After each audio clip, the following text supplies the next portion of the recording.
Dámy a páni, pripútajte sa, letíme do čias, keď Nokia vyhrávala súboje o vrecko a Britney ešte nepadla do temnoty. Píše sa 1. júl 2000 a svet si ide svoje technologicko-spoločenské prelomovky. Na severe Európy sa otvára Øresundský most, epická stavba, čo spojila Švédsko s Dánskom. Nie je to len most, je to cesta, tunel, symbol spolupráce, ale aj dôvod, prečo sa už Švédi nemôžu vyhovárať, že neprídu na návštevu, lebo je to ďaleko. Dnes tento most stále drží a dominuje v plnej kráse, no keďže sme v roku 2025, už sa pýtame, kedy konečne budeme streamovať Netflix počas jazdy v plne autonómnom aute. Medzi tým v USA Vermont sa zapísal do histórie ako prvý štát, ktorý povedal áno, aj rovnako pohlavné páry sú ľudia.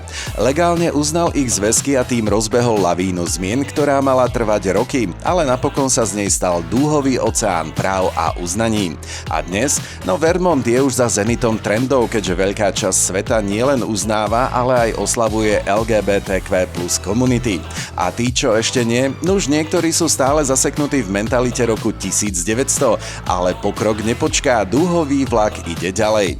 Tak čo, pamätáš si tieto udalosti? Alebo si v tom čase akurát vyfúkoval bubliny zo žuvačky v školskej jedálni?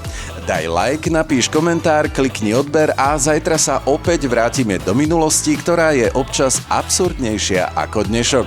Svet na prahu milénia, každodenné deja vu s nádychom reality.